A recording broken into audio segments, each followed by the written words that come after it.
Hello అందరికీ welcome back to our channel. ఈరోజు వచ్చేసి గోంగూర చట్నీ ఎలా ప్రిపేర్ చేయాలనేది మీ అందరి కోసం చూపించబోతున్నానండి. వీడియో అయితే మీరు ఎక్కడ కూడా స్కిప్ చేయకుండా చివరి వరకు చూడండి. నేను చెప్పే ఈ ప్రాసెస్లో ఒకసారి గోంగూర చట్నీ చేశారంటే టేస్ట్ అనేది మీరు అస్సలు మర్చిపోలేరండి. అంత టేస్ట్గా వస్తుంది. మీకు రైస్ లేక కానీ రాగి సంగట్లే కానీ కాంబినేషన్ చాలా బాగుంటుంది. అలాగే మీరు ఫ్రిడ్జ్లో స్టోర్ చేయకపోయినా కూడా 2 రోజులు ఫ్రెష్గా ఉంటుందన్నమాట ఈ చట్నీ అనేది. దానికోసం నేను ఇక్కడ 2 కట్టల గోంగూర అయితే తీసుకున్నానండి. అలాగే పచ్చిమిర్చి ఒక 4, ఒక ఆనియన్ కూడా తీసుకున్నాను. అలాగే వేయించిన పల్లీలు, ఇంకా పోపు దినుసులు తీసుకున్నాను. అలాగే ఇందులోకి రుచికి సరిపడా ఉప్పు, పసుపు, కారం కూడా మీరు దగ్గర పెట్టుకోండి. ఇప్పుడు ఎలా చేయాలనేది ప్రాసెస్ చూద్దాము. స్టవ్ మీద ఒక కడాయి పెట్టుకొని 3 టేబుల్ స్పూన్లు అయితే ఆయిల్ వేసుకోండి. ఫస్ట్ ఆయిల్ అనేది హీట్ అయిన తర్వాత ముందుగా పచ్చిమిర్చి, ఆనియన్ వేసుకొని ఫ్రై చేసుకోవాలి. ఇవి ఇలా ఫ్రై అయిపోయిన తర్వాత మనం ముందుగా తీసుకున్న గోంగూర అయితే శుభ్రం చేసుకొని ఆ గోంగూర అయితే యాడ్ చేసుకోవాలండి. గోంగూర అంతా కూడా యాడ్ చేసుకున్నాక ఒకసారి అంతా కూడా కలుపుకున్న తర్వాత మూత పెట్టుకొని మగ్గించుకోండి.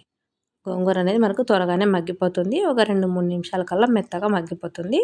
దాంతోపాటు ఆనియన్, పచ్చిమిర్చి కూడా మనకు మెత్తగా మగ్గిపోతాయి. చూసారు కదా, ఇలా అంతా కూడా బాగా మగ్గిపోయిన తర్వాత మనం స్టవ్ అనేది ఆఫ్ చేసుకొని ఈ ఆకంతా కూడా చల్లారనివ్వాలి. చల్లారిన తర్వాత మనము మిగతా ప్రాసెస్ అనేది చేయాలి. ఎప్పట్లా కాకుండా ఒకసారి నేను చెప్పి ఈ ప్రాసెస్లో చేసి చూడండి, చాలా బాగా వస్తుంది టేస్ట్ అనేది.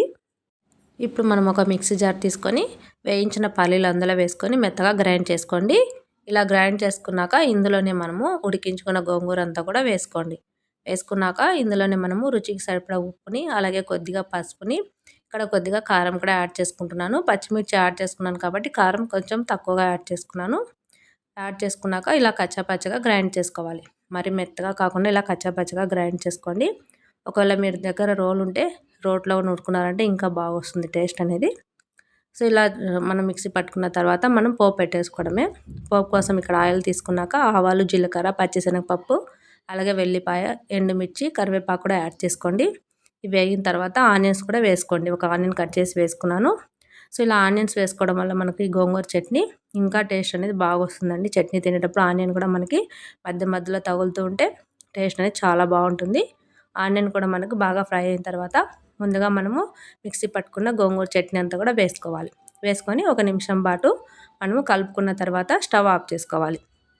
సో ఇలా చేసుకున్న ఈ చట్నీ అయితే మనకి రైస్ లేక్ కానీ చపాతీ లేక్ కానీ ఎందులోకైనా కూడా కాంబినేషన్ చాలా బాగుంటుందండి. మీరు ఎప్పుడు చట్నీ చేసినా కూడా గోంగూర చట్నీ ఒకసారి ఈ విధంగా ట్రై చేసి చూడండి. రుచి అనేది చాలా బాగుంటుందన్నమాట. సో ఎప్పటిలాగా కాకుండా ఒకసారి ఇలా ట్రై చేసి ఎలా వచ్చిందనేది నాకు కామెంట్లో అయితే తప్పకుండా చెప్పండి. సో మీకు కనుక వీడియో నచ్చినట్లయితే మన వీడియోకి ఒక చిన్న లైక్ చేయండి. అలాగే షేర్ చేయండి. ఇలాంటి సింపుల్ రెసిపీస్ కోసం మన ఛానల్ అయితే తప్పకుండా సబ్స్క్రైబ్ చేసుకొని ఫాలో చేయండి. Thank you for watching. Next వీడియోలో మళ్ళీ కలుద్దాం.